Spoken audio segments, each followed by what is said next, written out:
Se a gente for pensar em saúde, Daniel, quando a gente fala para a maioria das pessoas sobre saúde, o que primeiro vem à cabeça das pessoas não é saúde, é a ausência de saúde. Então, quando a gente fala em alguma coisa de saúde, se pensa nas doenças, se pensa nos planos de saúde, se pensa em hospital, se pensa em clínica, se pensa em consulta.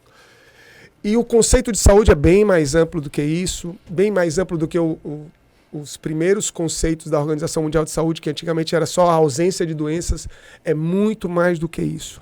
Na verdade, eu entendo saúde como um contínuo, sabe? Um contínuo onde eu tenho no extremo uma situação que talvez até utópica, alguém com saúde perfeita, né?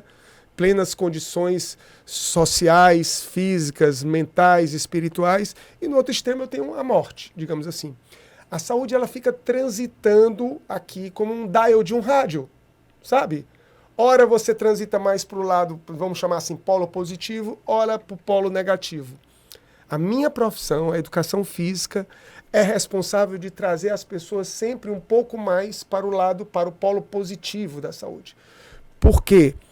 Nós temos a importância do exercício físico para a saúde, ela acompanhou muito a história.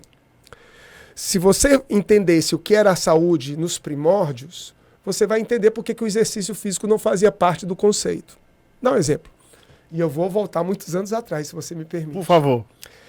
Você imagina nos primórdios da civilização ali, quando a saúde era meio que considerado um castigo dos deuses.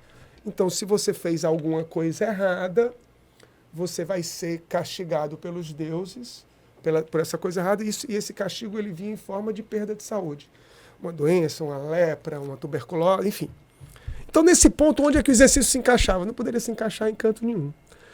E aí, ao longo da história, os conceitos sobre saúde foram modificando também, né?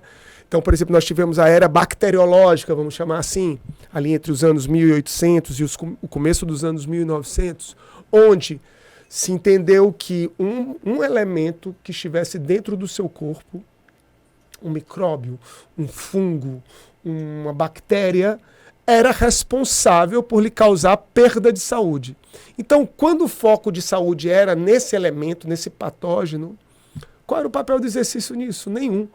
A saúde ia buscar, basicamente, eliminar aquele elemento de dentro do seu corpo. E aí vieram os antibióticos, as vacinas, etc. Mas, já no século passado, quando a saúde passou a ser entendida de uma forma muito mais ampla, numa perspectiva muito mais ecológica, em que se percebeu, e aí vieram os primeiros estudos sobre a importância de ser ativo, não de fazer exercícios como nós entendemos hoje, de ser ativo. E uma das primeiras pesquisas, se você me permite, olha que interessante, foi uma pesquisa por um epidemiologista inglês, que ele comparou a expectativa de vida das pessoas que trabalhavam no serviço urbano de Londres. Sabe aqueles ônibus de 2 andares que você conhece bem? Então ele comparou os motoristas com os trocador, né? A gente chama de trocador aqui no Ceará. Os cobradores. E lá nesses ônibus, os cobradores, eles ficam caminhando para cobrar ali a passagem. Eles sobem e descem as escadas. Tô querendo... Jeremy Morris, o nome do epidemiologista inglês. E aí ele viu, apesar de todas as limitações que nós temos nesse estudo, o estudo dos anos 1848, por aí, todas as limitações, mas foi o primeiro grande estudo que mostrou que os cobradores tinham uma expectativa de vida maior, morriam menos do coração do que os motoristas. É claro que hoje a gente poderia questionar assim, óbvio, se você está procurando um emprego e você está acima do peso, você é sedentário, você vai procurar mais um emprego de motorista do que de cobrador para ficar subindo e descendo escada. Então isso é um viés da pesquisa, mas que não invalida de qualquer forma o acordar da sociedade. A mensagem, a né? Mensagem a mensagem. Exatamente, a mensagem que ficou. E a partir daí, Daniel, vieram outras tantas pesquisas, cada vez mais robustas, com cada vez mais ferramentas estatísticas mais precisas, mostrando o papel que o exercício hoje tem na prevenção e no tratamento de muitas doenças, notadamente as doenças crônicas não transmissíveis. E aí eu estou falando de as doenças cardiovasculares, praticamente todas. Eu estou falando aí de alguns tipos de câncer, estou falando aí de doenças metabólicas como diabetes, eu estou falando de doenças musculoesqueléticas como os processos degenerativos tipo artrose, enfim. O problema é que às vezes, amigo, até os nossos colegas erram na mão e querem transformar o exercício numa panaceia. Sabe, o exercício resolve tudo, a vida de todos, saúde mental. Calma, a gente tem que ver o que é que nós temos hoje de evidência para apoiar essa nossa defesa do exercício para tratamento.